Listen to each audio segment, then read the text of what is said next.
Hello. Um, Can you hear me? yeah, I can. I I can. can see you. Okay, perfect. Just I'll just leave the link on the other YouTube video as well, so that other people. Okay. And which is the link to go to the other YouTube video?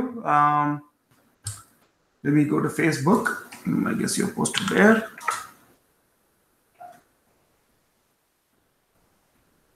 Okay, I got it. Perfect. Okay, yeah, I can see it.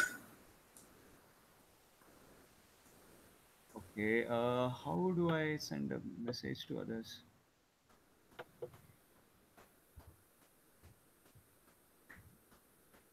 So somebody is already here now. There's seven people already joined back. So it looks like whoever joined are there. Okay. Okay. I just left a comment on the other video as well to join this video.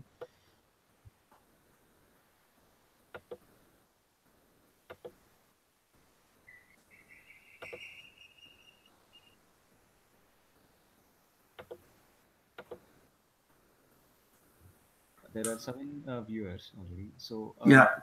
sorry guys, I screwed it up. I by mistake I pressed on that stop broadcast button and I could not start it again. So here we are starting a new broadcast.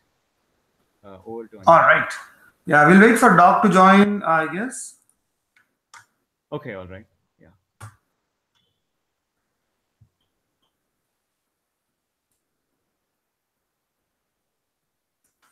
All right. So I see six folks watching.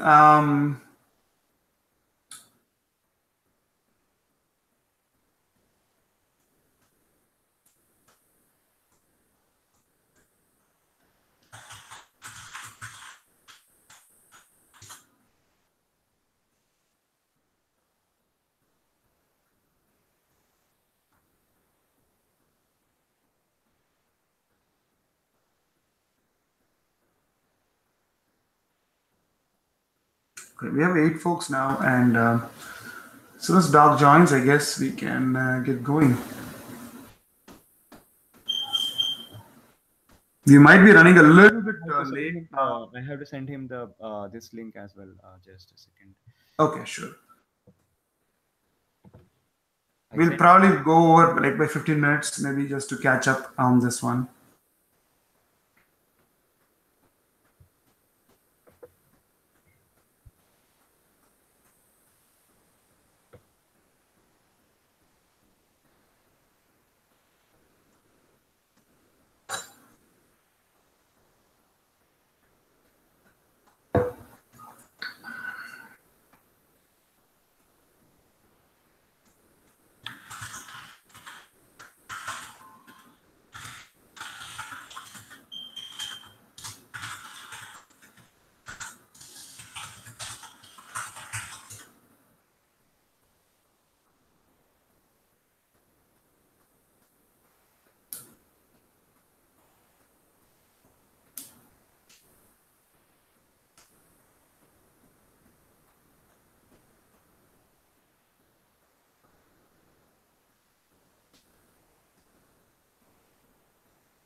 Okay, I see Doc. All right, so ready to start again. All right, folks. So where we were was we just created an RGB frame from three separate channels, right? And and basically created the RGB frame. And as you can tell, the color is not right. It looks greenish, and there are multiple ways to play with it. But what I do want to show is some of again the objective here is to showcase few of the tools. It's not going to be a rigorous selection of tools, but rather just to give you a flavor of what PixelSet can do. So I'm going to go and go with the photometric color calibration. You can see in the color calibration, there is assisted color calibration, background neutralization, there is normal color calibration, there's linear fitting, there's photometric color calibration. Let's do photometric color calibration. And what this thing tries to do is, as I said, it is going to go and basically match the stars that you have in your in your frame with whatever was collected by the surveys, I guess, in the database, and it's going to match the color, and it's going to basically try to assign the correct color to the star, which in turn will push the relative colors of everything else in the frame. So if you select the right white reference, it should theoretically come correctly. But it is not always accurate, but it can be quite accurate if done correctly. So in this case, I've put the image parameters. This is the M45's parameters. If you look like a search coordinate, you'll notice that M45, I've pulled it up from Simbad, and it is, RA is 3 hours 47, and declination is 24 7. So, and then the focal length of the scope, this was with the Takahashi FSQ 106 ED, which with a reducer, it's a 350 millimeter focal length, and the pixel size was 3.75 microns. And you can notice that they are not giving any documentation, nothing. You can notice that they don't even tell what this is. They just expect you to know. But you can see if you mouse over, it will give some little bit of information, like approximate focal length in millimeter. Basically, this is for plate solving. It wants to solve the object that you have on the screen. It wants to know what it is, and then it will attach it. So if I do that, let me take a copy of it. To take a copy of it in PixInsight, you just drag this and drop it. It creates a new copy. The reason why I'm doing is I want to see the difference between the two. So let's do this for this RGB. I'm going to drag this, and you can see this little triangle at the bottom. I drag and drop. That means, apparently, it's supposed to mean that it is, executing that particular process on this particular frame. We have multiple frames, so we drag and drop down this specific frame, this RGB frame. And you can notice on the left, it is trying to do a bunch of things. It is figuring out the stars. It is figuring out all sorts of stuff. It's doing multi-scale median transform, all sorts of stuff it does, transforms to figure out stars only. It wants to extract the stars, and using the star position, it wants to figure out where in sky we're looking at. And you can notice that it has done a bunch of things. It shows the star detected values and the color difference values. It's basically created a new curve based on what we have to what should be. And if you look at it, the color has changed, and you can see it's become blue, the backgrounds have become black, right? So the photometric color calibration can work really, really well if done properly, and that first of all gave you the color reference for you, right? Now let's close this guy, right? And let's keep this RGB in one side. Let me just keep it here. Now, our main objective here is to perform all our operation on L. But there was a question.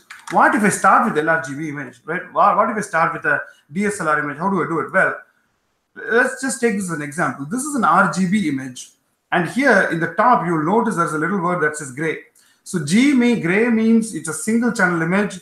If it says RGB, that's a multi-channel image. So select the RGB, and there is a process called channel extraction.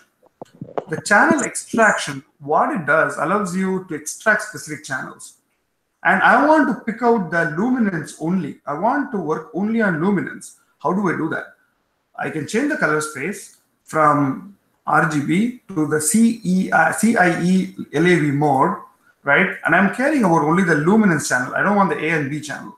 If I drag and drop that, the same technique, drag and drop, it is going to create a luminance channel. You can see that this guy is provided as usual. This is a linear data, so the data is not stretched. And you can, if you control A, if I stretch it, you will notice that it is the luminance data of this guy. So what you would do if you're starting with color data, well, you want to use channel extraction, extract out the L, and then process everything. Put all your processing in the L. Do not do it on the G, because when you're processing on a single channel, you have far more control on what you want to keep, what you want to hide, what you want to get rid of, what you want to enhance. And that is a very powerful tool. Think about that, right? If you are doing it in multiple channels, I want to push the saturation of yellow stars only. It might end up pushing saturations of other things and making garish, overcooked colors in other channels. You don't want that, right? So you want to pull and focus on specific areas. That's the reason why this mono processing is very, very useful. So that's the reason why we call LRGB, because you're processing L and then you're processing RGB, and then you finally are going to combine it, right? And I'm going to go overboard here, try to make it more garish than what it has to be just to prove a point, right? So I'm going to close this up. We don't need this. So I have this RGB ready. I'll keep it, right? It's unstretched data, but I'm going to keep it here. I want to focus on the L data, and this is the L data that I want to play with. As we know, this is still a linear data. So I need to create a mask. The basic mask I want to create is called a light mask, meaning we want to protect the high signal area and we want to allow noise reduction to happen in low signal area, for example. What is the easiest way to do it is you just take a copy of your actual data, the DSO itself, you create a copy, but this is still a linear data copy. So if I, for example, if I close it, it doesn't do anything. So what you do is we can apply what we call as a histogram stretch, which is basically converting this to a non-linear data. We are basically going to make this stretch permanent. So the way I'm going to do it is I'm going to take the screen transfer function, which is basically tries to show all the data in the frame, whether it's good or bad, doesn't matter, it shows everything. So I'm going to drag and drop on the bottom bar of the histogram. If I drop it, you will notice, okay, let me there's also this O is called preview. So I'm going to show a real-time preview. So I'm going to drag and drop on it, and you'll notice that this thing blew out completely. No problem, reset it, it's back here. And now I'm going to apply the data. So once I apply the data, this data is now ready to, oh shoot, I didn't apply. Instead, did I apply here? Okay. So I'm going to apply this data here. So I'm going to select L clone, O, Control A, drag and drop. Okay. So this is my light mask. So I'm going to rename this guy to light mask, right? This is going to be a mask. You know why is it a mask? Because let's say I'm going to select and I'm going to, if you have to mask an image, you have to basically take and drop basically on that image, and it looks like that. And the red areas basically are now masked, and the white area are unmasked. So if I do something here, only the data that is exposed is going to be applied. But if I want to do noise reduction, I need to invert the mask, right? I want to protect the signal areas, and I want to attack the background areas. So to do that, what you'll do is you'll simply go and hit invert mask, Control Shift I, or you can use one of these icons and do it. So if I do it, now what you'll notice is that the high signal areas are protected, low signal areas are exposed. So that's how you mask stuff in PixelSet. But for now, I'll just remove it. Deconvolution is an important thing. Well, let's see how deconvolution works, right? I want to show that also. Notice these little strands here. These are pretty well focused image, but I still want to, extract more. I want to, let's say, basically pull as much data as I can. So to do that, the first step I want to do is deconvolution. Because of different processes that we have, atmospheric processes and all that stuff, your data is basically getting smeared. It is basically getting convolved. And to its surrounding. And what we want to do is that by measuring a known source, in this case a star, to see how much data should have been, how much the star profile should have been versus what is already there, we can figure out how much data has been spread out, and then you apply that to the entire image to sharpen it up. It's called, to do that, you are doing something called a measurement. You have to do point spread function measurement. Basically, apparently it's all mathematical signal processing stuff, but you are calculating the point spread function. And the point spread function is the first thing you need to do, which is, I'll go to dynamic PSF, which should be right here, right? Wait a minute. Let me see if you can get rid of this guy, get rid of this guy. Where do I have it? Oh, sorry, 1 second. Sorry, I'll close this guy. This is another example I want to show. We'll come to that later, but let me open the dynamic PSF function. As I said, in the dynamic PSF function, I'm trying to tell the system the stars that it should look for and figure out what is the signal that got convolved. So to do that, you simply go and select a bunch of stars. In this case, I'm not going to do a lot. I'm just going to do as an example. I don't want to waste a lot of people's time here. The moment I click on it, it is detecting the stars and it's giving me some values here. It doesn't matter what it is, you just simply do it. You want to select stars all across the frame. Ideally, you want to select like 40 or 50 stars, right? So keep doing this, keep doing this, keep doing this. Assume that I've taken, and you cannot have any Gaussian stars, meaning Gaussian distribution means that star is saturated, meaning you can't tell the difference now. So normally stars have a specific FWHM style where certain amount of brightness is supposed to be in certain radius, and then beyond that point, there is expected brightness drop off. That is what they're using to figure out the convolution, right?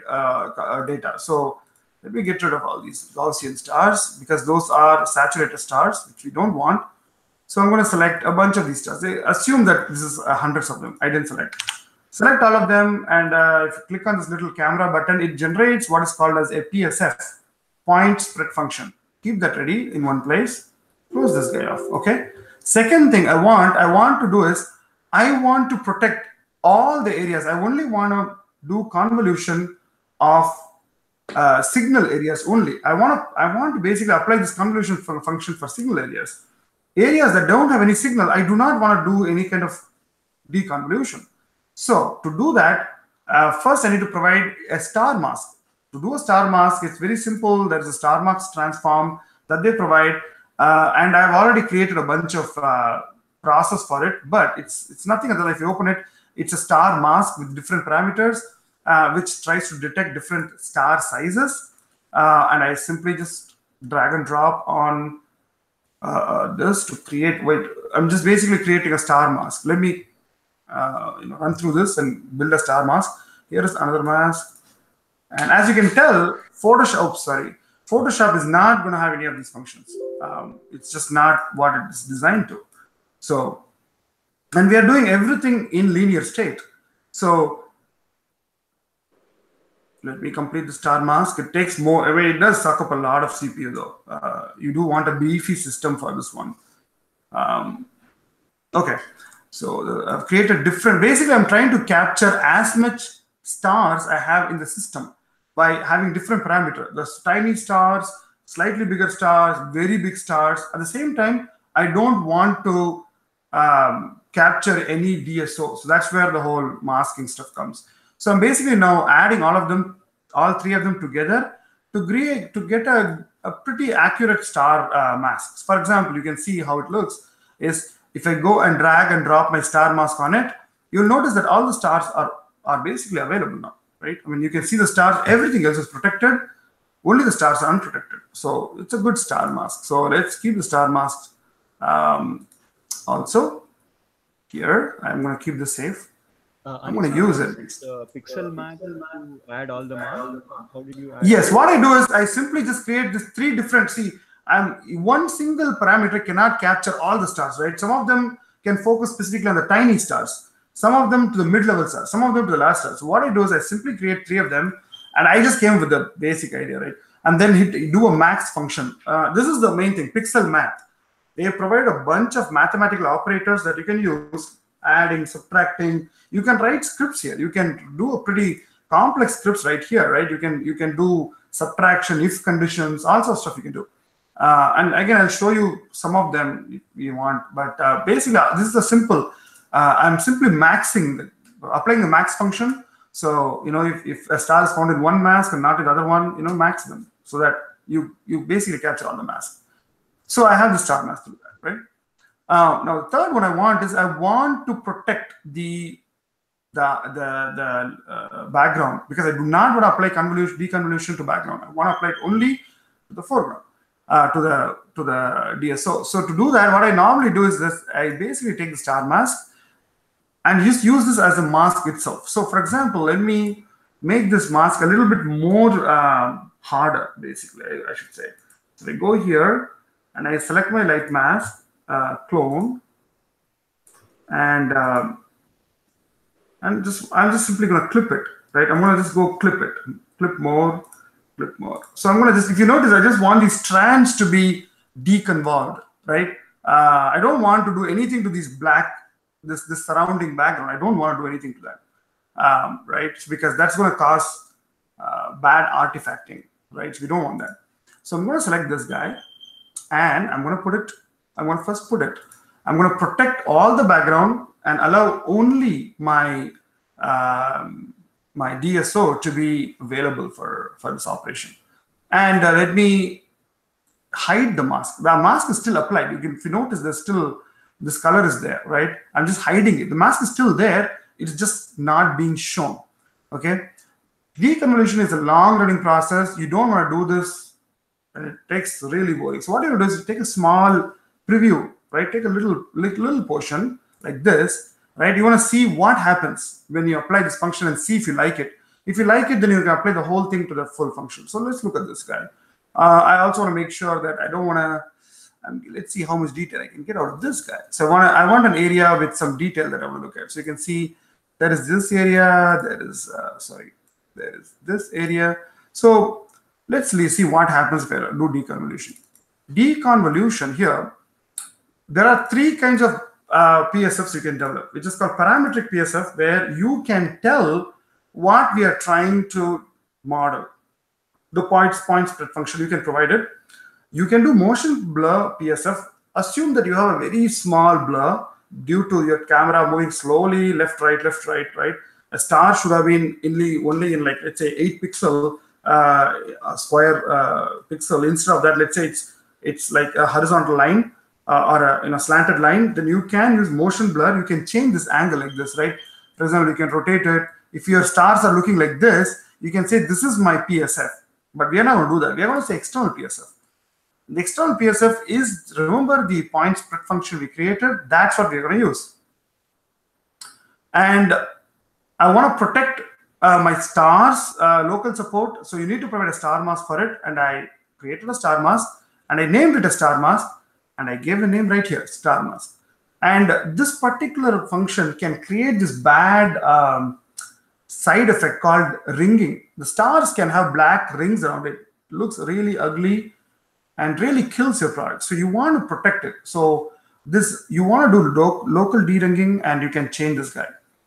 Normally, deconvolution will also cause noisy result. It can cause things like lumpy output.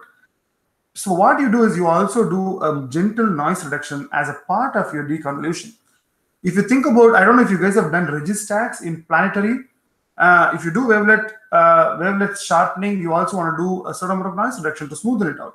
Same way, you can do wavelet regularization to reduce, basically make it smoother, and different levels, basically. I mean, this is again by, experience, I guess. The algorithm you want to use is regularized Richardson-Lucy algorithm. There are Van Kittert or Sittert, whatever. That is also quite commonly used for planetary, but we are not using planetary. We are using regularized Richardson-Lucy. That worked out quite well for me, at least. So I just stick with that. And here is the control that you normally do: global dark and global bright. You never touch the global bright, but you do touch the global dark. I start with 0.005 and move from there. But let's see, because that's what I use as my default. I drag and drop to see the effect of this guy. Yes. So it's doing a bunch of them. And you can see there's a subtle difference, right? Just to see that, let me go back and forth. Can you see what is happening? You can see that the star is tightening up a little bit. This look at this star, or look at this guy. Look at this previous star. You can see the star is tightening up. Right? Can you guys notice it? Also, look at this white line here. You can see it's becoming a little sharper, right? You can see that, right? Like that. Is it apparent? Can you guys see it? I mean, I think it's not apparent. Let me see if like this. Maybe if I zoom out more, you can see it I'm doing like, right? So the stars are tightening up. If you look at some signal area like this, you can see that this line becomes brighter and all that stuff. And the faint stars are coming out, all that stuff.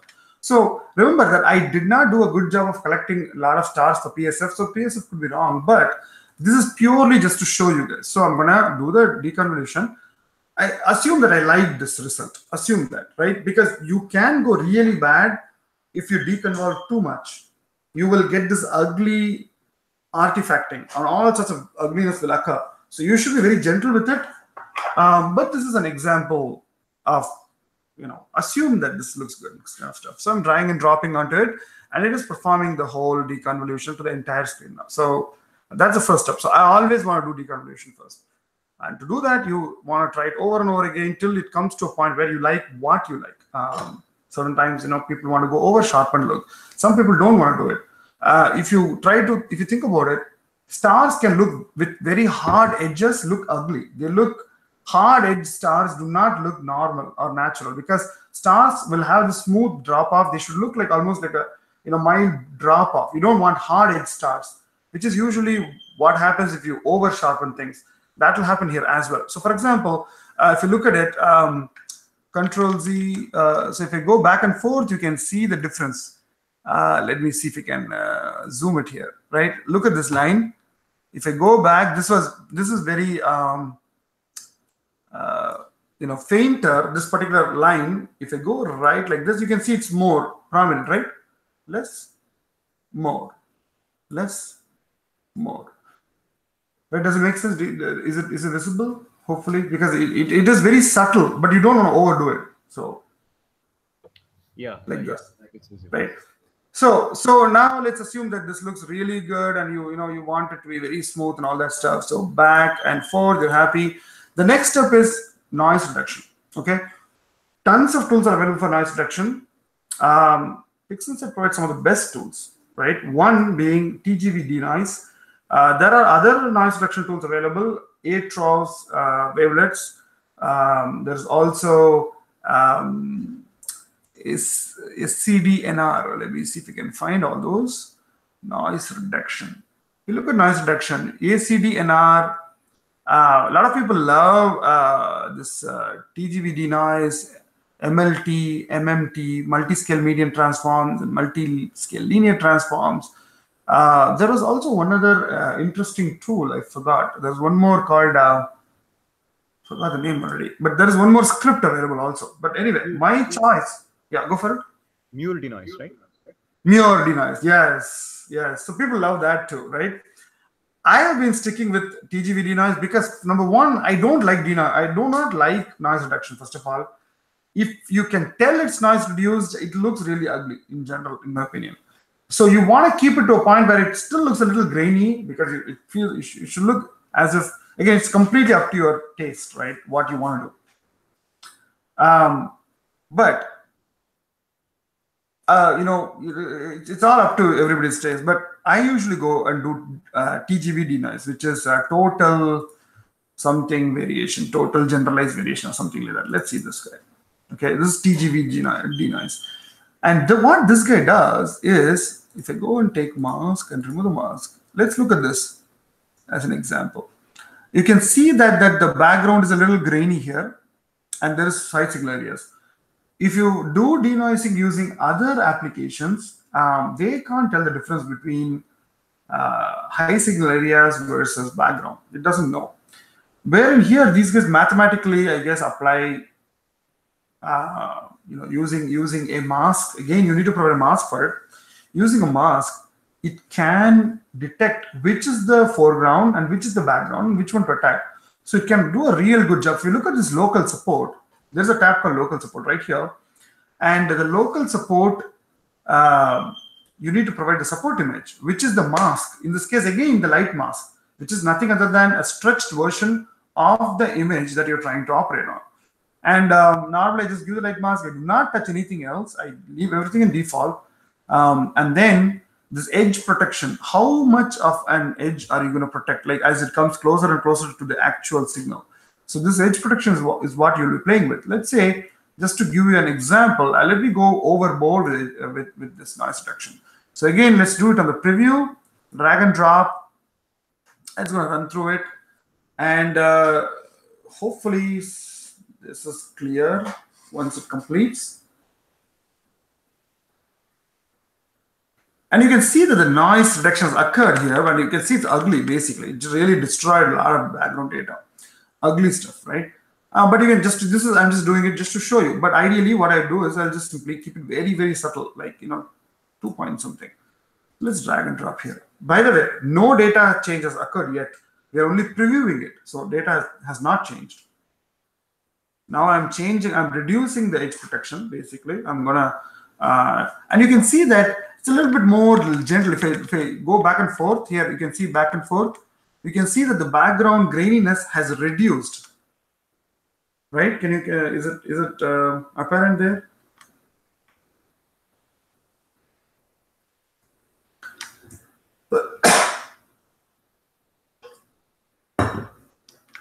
Right, so you can see that there's a noise reduction there. That let's say let's say that we are happy with it. Normally you can do multiple TGV denoise works very well, but it can result in high frequency artifact in the background. It will look like what they call as an orange peel effect, like how an orange peel looks bumpy. So if you do too much of TGV denoise, you will get a orange peel effect that you want to avoid. Typically, either you reduce the strength of your TGV denoise, or the next step is usually you can do TGV denoise, and you can also do the linear multi-scale medium transform. That's another noise reduction technique. You apply a linear mask on it, and you can control that as well.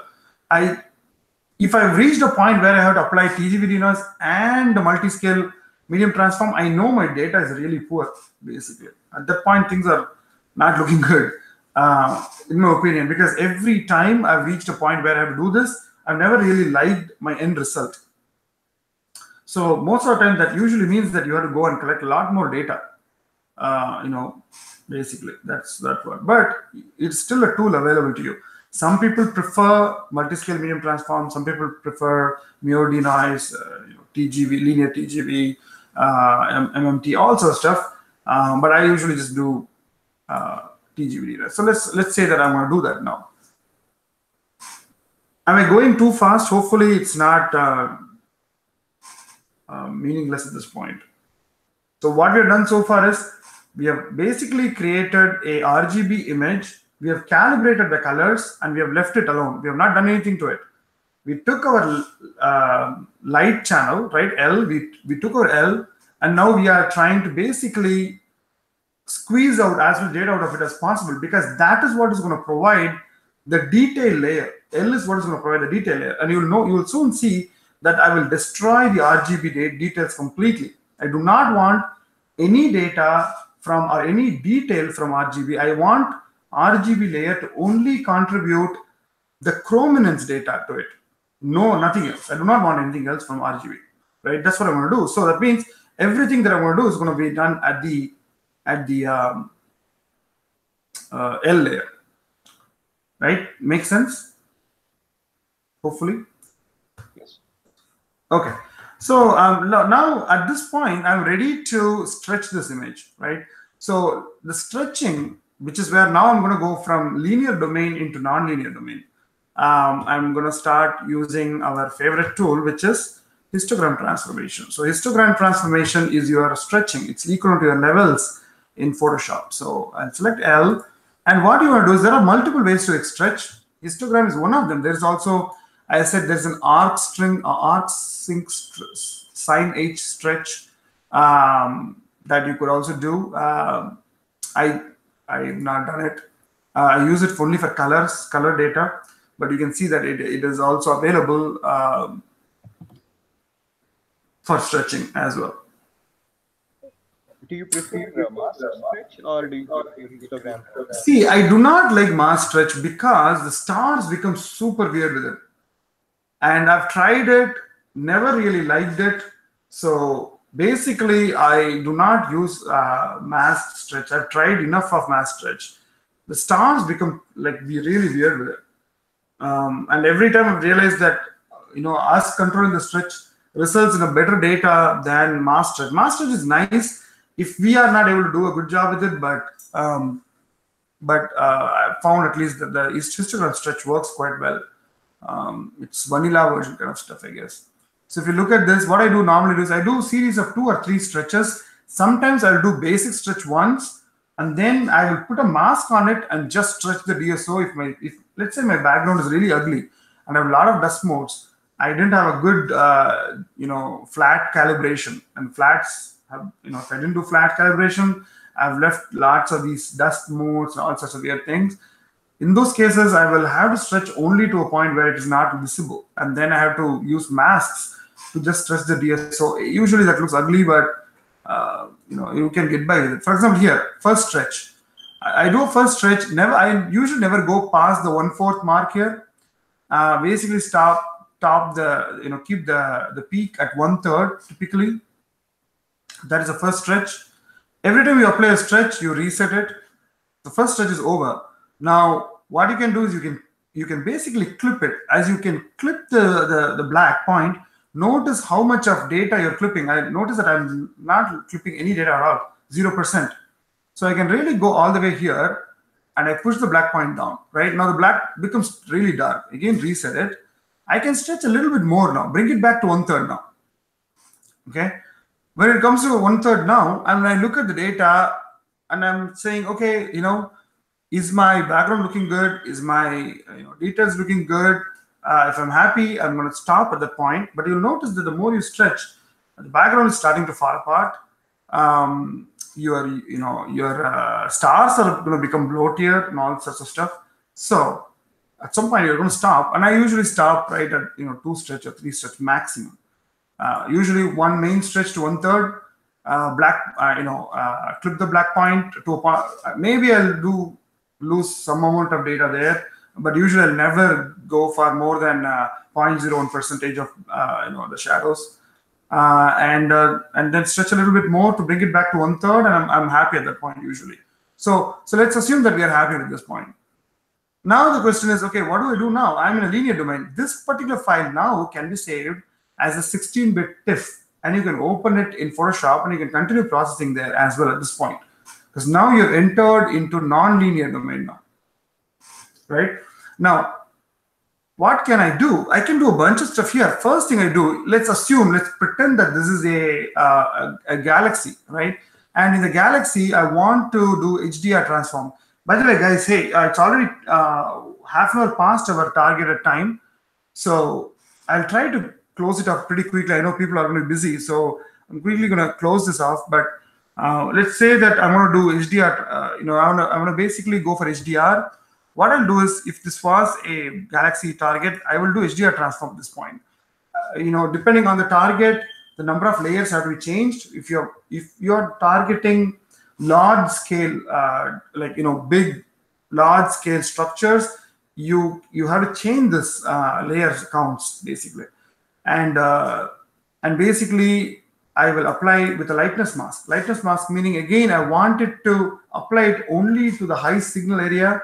Do not want to play around with the background, so keep the background the same.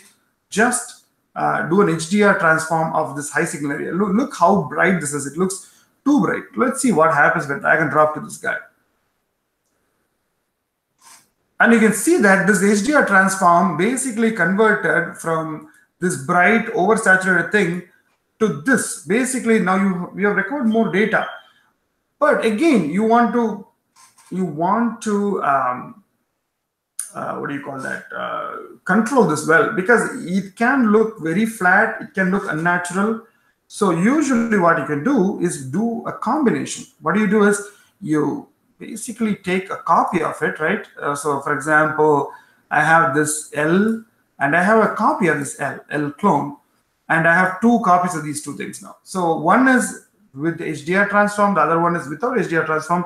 You know what I can do? I can use pixel math at this point to mix them together. Let's say I want a little bit of this, little bit of that. Let's just, as an example, I'm going to say 60% of L plus 0.4 times of L underscore clone, and create me a new image called L1, right? Something just like that. And I hit plus, and it created somewhere in the middle, right? Right now you can see that this guy is not as flat. Let me close this guy. Let me close this guy. It's not as flat as this one, right? But it's also not as saturated as this one. So I am deciding how much mix I want. So again, pixel math gives you that control, right? Let's assume that this is what we're going to use now, just for kicks. You can now do what is called as a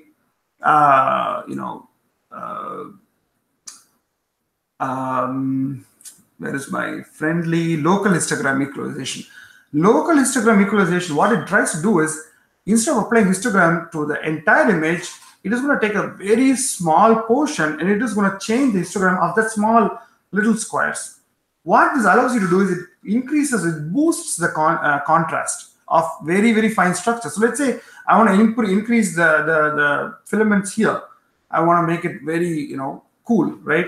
First thing I want to do is I want to protect it first. So I'm going to use a very strong mask, right? I don't want it to apply it on my background. So I have a very strong mask applied. Let me look at the preview and look at the histogram. Again, knowing this image, I know I want it, these structures are very fine structure. So I want to go very small, like 24 or 16, something like that, pixels basically. And that amount is going to be too much. 1 is too much. So I'm going to go 0.1 or 0.2, something like that. Histogram resolution, I want as much resolution as I can. And contrast, I want to increase the contrast. I want these filaments to pop out, right? So let's say that I'm going to try out with a 0.15 amount. I'm going to drag and drop and see what the effect of this local histogram transformation is. And something happened. Let's see what happened. Well, you can see if I go back and forth, you can see that the contrast has improved, right? The black portions have become a little bit darker, right? You can see this. So the HDR transformation usually reduces contrast. You can recover a bit of the contrast using local histogram equalization as long as you mask it very well and apply it only to the areas that you want it to. Because local histogram equalization can increase noise in your system. It can make it noisier. So you want to apply it to very high signal areas only. And that too, you want to control it very well. Again, there are a lot of ways to skin this one, but this is one of the ways, because you can make multiple variations of this and still use pixel math to add it together too. But we are not going to do that right now. Just for the example, I'm going to apply local histogram equalization to this stretched HDR image, right? So I'm going to apply it, and this is again a pretty heavy duty function. It takes a long time, but it will complete. Almost over. Okay, so now assume that now we have reached this point where we are happy with these details of strands. We have liked this gas, whatnot, whatever has come. Let's say we're happy. Now I'm ready at a point that I think my L is ready to go. I'm happy with L now. Okay, so I'm gonna go ahead and get ready for my RGB. So it's time to play with RGB now. So let's say that I'm happy with this RGB, and I'm going to start stretching it. I'm not even going to do anything to it yet. Normally, what you want to do is you want to do noise reduction right here, because we don't care about any of these details. We don't care about these details, nothing. That's why if you notice in LRGB imaging, right? In LRGB imaging, you are shooting a lot of L and very little RGB, because you're only going to use just the color information. You don't care about any signal from the RGB. Hey, Kuldeep, so 12-bit CMOS is exactly the same. What happens is that once you load it up here after you stack and everything, the only difference is that for 12-bit images, your dynamic range is lower because you have much lower resolution. But the more you stack, the more you're going to recover the dynamic range. So once you want to get as many number of frames as possible to recover the dynamic range for the 12-bit CMOS. Once you are done with it, you bring it in here. It can now be treated as a 16-bit image. No difference at all. So there is no change, okay, from a 12-bit source at all. It doesn't matter at this point. Everything is considered now. We are looking at as a 16-bit image, basically 0 to 65K, I guess.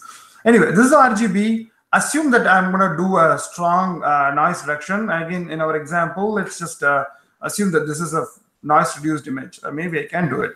Let's go ahead and go crazy with this thing. I'm just not even going to care about it.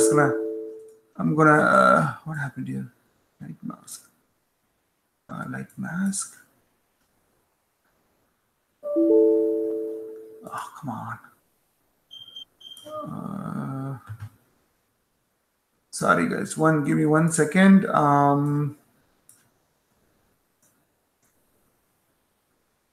AP Data. Sorry, probably I should have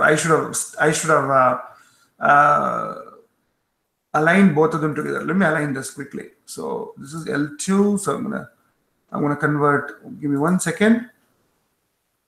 Image. What I'm trying to do is that what it's telling me is that the RGB image is not having the same geometry as or same shape or size or as the L image, and basically you can't use it together. So what I need to do is I need to align it together.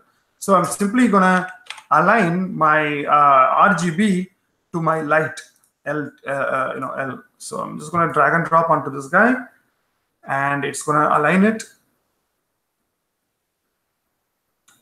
Oh, come on, yeah. Okay, so this is my aligned RGB. So I'm not gonna care about this one. So this guy is what I'm gonna be using now. So okay, this is my registered RGB. I don't care about L2 at this point. So now let's do denoise for this now. So I'm gonna drag and drop my handy dandy TGB denoise.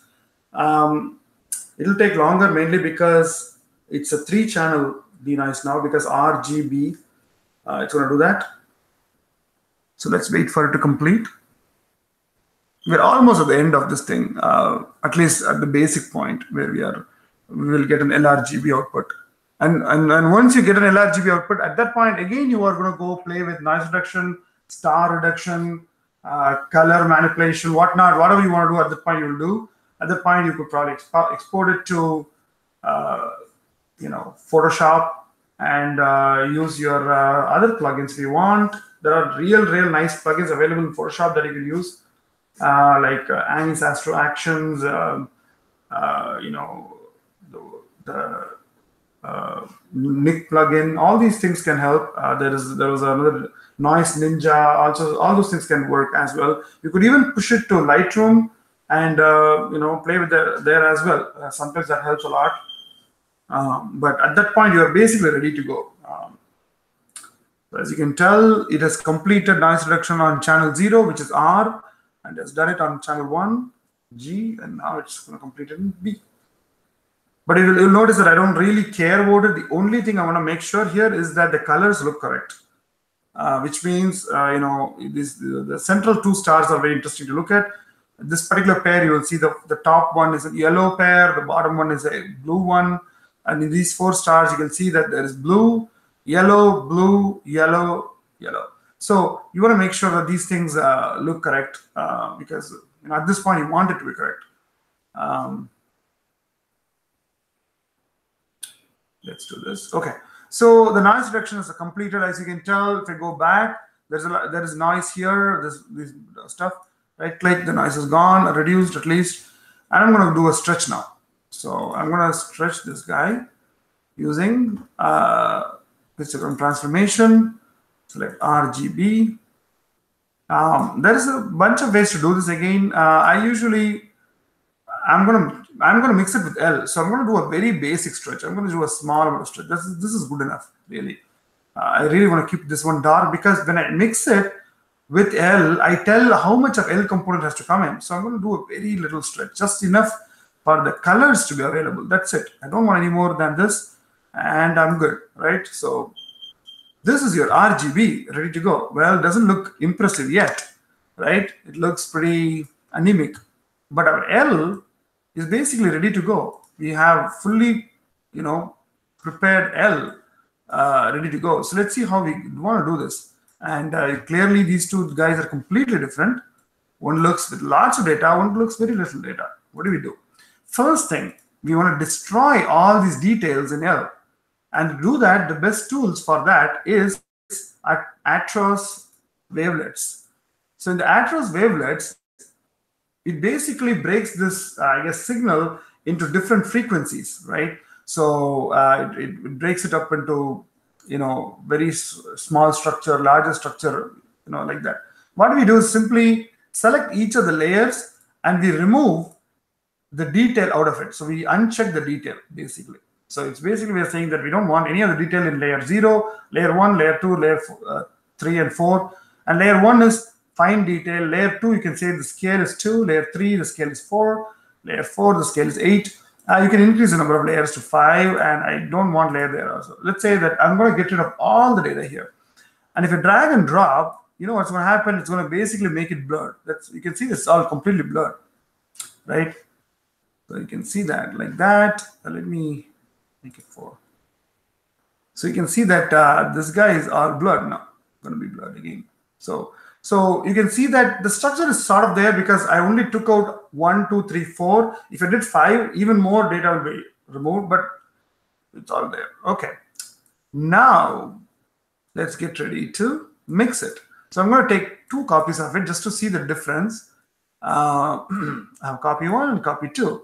Here is my L1, which is my mixed data of L. And here is the original L, which has no HDR and nothing like that, just to see the difference. So here is my, high resolution thing, and here is the original one. All right. So let's go to LRGB combination. In the LRGB combination, I'm going to mix L to my data here. So when you're adding this, you need to tell, let's say this is the L is, we're going to do the first one now, L. Okay. Here is the lightness and saturation. This is the transfer function, meaning if I increase this number, the result is going to be brighter. Okay, if I reduce this, it's going to be darker. In the saturation, if I reduce it, it's going to be more saturated. If I increase it, it's going to be less saturated. So let's say I want to start with 0.3. I want to make it a little bit more saturated, because what's going to happen is that when it starts to mix the L channel to the RGB, colors are going to start diluting it. And what we're going to do is we're going to boost the color. And one more thing is that if your RGB is very noisy, like DSLR data, remember we were talking about DSLR, you start with an one-shot color, and then you're splitting it using channel extraction into L and RGB components. Your RGB will still be noisy. So chrominance data, noise reduction can be enabled. Hey, Harsha, so the reason why we are doing it is we want only chrominance data from the RGB. We do not want it to contribute to any kind of structure detail, final result. We want the structure detail to come from the L channel only. So we blur it out so that it doesn't provide anything else except just the color data. The LRGB combination deals with how it is going to mix it properly, and you will see why also. So here's the L, which is this guy, and I'm going to drag and drop on the bottom one, and let's see what happens. And you can see that it has done something. It looks bright, it looks great, and it has done some mixing here, right? So what you can do is you can reduce it even further, or you don't want it, you can reduce it more. You can increase the lightness. Let's go back and try it one more time. And here you will be playing with it. You will make it darker, you'll make it brighter. It's completely up to you. Now, let's say that I'm happy with this. So you can see that the original RGB, just as an example, let's do this. Let's go here. Let's see how the original RGB looked like. The original RGB looked like this. It looked like this, right? Now the mixed RGB looks like this with color data, yellow stars, blue stars, whatnot, and the detail, the dust detail from here. So basically we took this guy and we mixed this with it. Now let's see about the second one image. And that one is, I'm named it as L1. I'm going to put L1 here. And I am going to mix it a little bit. Let's see. This guy. So second image. Just want to see variations. So no need to do linear fit. No, you don't want to do linear fit between the two. No, you can do it, but there's almost no reason for it, really, because you are going to be playing with it. You're going to mix. You are going to be changing it around. Believe me, it really hasn't worked well. Normally, you can try to do linear fitting. It works, but as you can tell here, these are the two versions we got out of this whole thing, which is, the more grainier, not the grainier, I should say, the more detail, in here versus this one. So,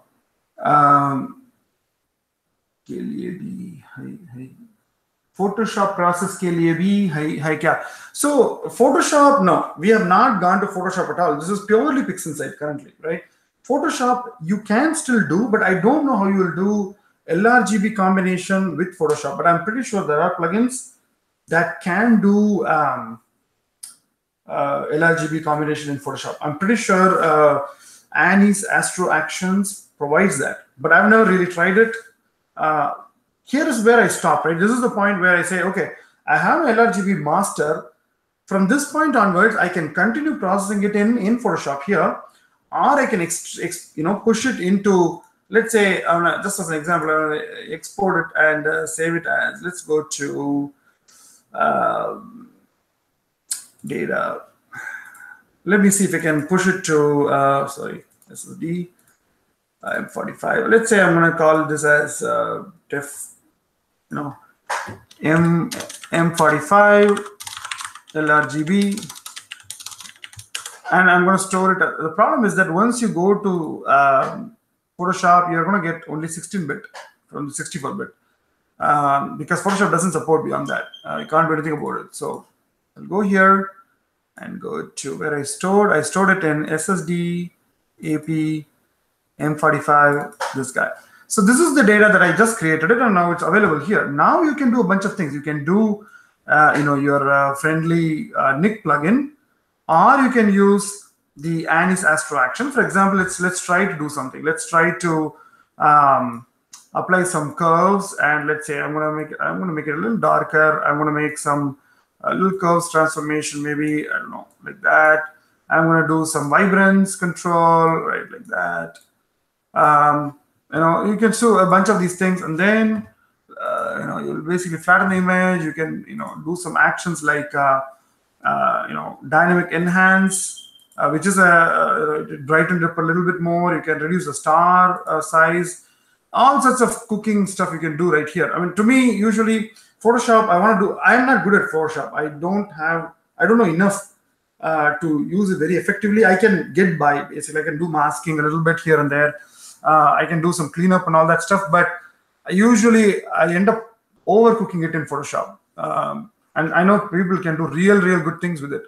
But usually I'll do very minor changes with it, like, cleaning up some kind of, noise reduction in specific areas, high pass filtering. Those things I can do it in Photoshop. But most of it, I complete it in what do you call that? Pix inside itself. So for example, I want to increase the colors. What I'll do is I'll put a clone right like that, right, mask, and then go with curves transformation. There is something called curves transformation. What the curves does is I can look at it and I can first make it high contrast. I can pull this lower bit down, upper bit more, a little bit more contrasty. Okay, sure. Then I can do select the saturation and push the saturation up or down. I can desaturate it. I can make it really saturated, however I want, right? I can do selective color saturation using the color saturation tool. I can do, unsharp mask in here if I need to, which typically I don't. Some people do, so I can't. So basically, it does provide a bunch of these tools. So I mean, we are pretty much at the end of what I at least wanted to show. Just to show that how you would go about doing an LRGB processing in PixInsight versus some of the other tools that you have. So I said half the battle is acquiring data, but the other half of extracting what you have acquired, that's a different ball game, and there is no way around it other than practicing it over and over and over again. Either you can download, like one of people download public data, you can process it. I can share my data, you can process it. You want to shoot your data and process, that is the best one, because you know how your data is, and also you will understand why you want to do certain things, like initial calibration, why those are very important. If you'll notice that this original data itself looked good, but I didn't show an important portion, which is called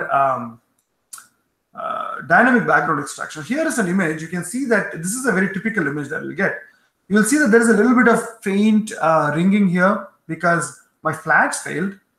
You will see that this particular image is brighter on the top, darker on the bottom, mainly because of light pollution, right? I'm getting gradients in it. And you may have complex gradients, right? You may have weird brightness in the corner and bottom corner and all sorts of stuff. So the powerful tool that it provides, and to me, the single most tool that I wanted to use always was background dynamic background extraction. This particular tool allows you to model your what the background is. You tell the system what the background is, and it will try to generate a model and subtract it out. Um, See, for example, light pollution sources are additive sources, so you need to subtract them out. Um, Flats, like if you have dust and stuff, those are multiplicative, so you need to divide them out.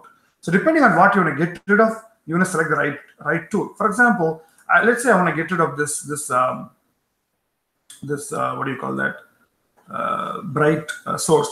What I do is I will want to tell that these are my background. I'll basically go and touch areas that has no stars. Basically go as close as you want, and you click on it and say this is my background. And then I need to provide a tolerance. Just as an example, I'm going to give it 1.5 tolerance, and you'll notice that I can even tell it to generate, and it will try to generate as much as it can. But you want to move any sample that fell on a bright structure, and so that it shouldn't try to model that as a background. So let's assume that my objective is to get rid of this gradient, because this gradient is a pain to deal with, pain to process. You cannot really process it well if you have gradients in the system, right?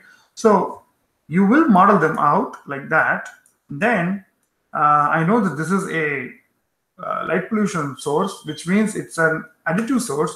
So I need to subtract it out. So I'm going to select subtractive correction, and I drag and drop to it basically.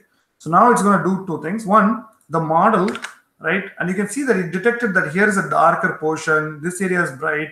This area is a little dark. And you can, these parameters that you're seeing, sample radius, sample row, sample weight, smoothening factor, all these can be tuned over and over again. And you can do multiple pass of this thing to get a really, really good model. A lot of times you may want to look at other people's image and say, am I looking at a very faint signal, or am I looking at some light pollution source? And you can subtract it out of it. Very tough when you're dealing with nebula images, right? Because they have a lot of faint images. But in galaxy, it's very simple. Most of the time, you can detect which is your main galaxy, how much of halo is around it, and then you know everything else is just background. Don't worry about it, right? So you can see that, and here's my subtracted image, and you can see how flat this is, right? Compared to the original one, which is, you can see that there is a explicit gradient right here compared to this guy. And now this guy is ready to be processed. We can really process it well compared to this guy. So dynamic background extraction is probably going to be your first set before you're about to start processing it.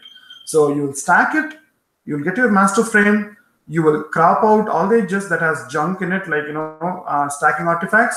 Then you probably are going to do this dynamic background extraction. Then you're ready to process it. Okay, so I'm pretty much done basically. So it's any questions, anything that I know that we went way past our target. We started basically went 2 hours instead of 1 hour, but I thought it would be probably better to reach 9. So Kirti, it's your take control, I guess. Okay, thanks a lot, Anis. You spent a lot of time with us, and then actually shared a lot of information. So this video will also be available for later viewing. I'll try to annotate the time where we discussed all the processes, and leave a comment so that people can just click on those timestamps and see that as well, since it's a long video. So guys, do you have any questions? If not, then we will just stop this session right now, and probably we can have a lot more sessions in the future. Yep, absolutely. I think it'll be very helpful for people who have a lot of experience with these tools and planetary. I know a bunch of these guys are pretty good planetary imagers, so it'll be good to exchange ideas and techniques and make it better. And again, we can do some more deep dive sessions on specific functions if you're interested. If I know, I will be happy to show it, as well as planetary. I know some of it I could do, if, whatever I know, but I said I'm not really good at it. We can do narrowband processing at some point as well. It's a little bit more, has more latitude in what we can do. So, anywho, that's where we are. All right, cool. So thanks a lot, everyone, for attending, and special thanks to Anis for doing this. So Yep, have my a pleasure. Thank you. cool. Have a great day, guys. Yep. Bye. Talk to you folks later. Bye.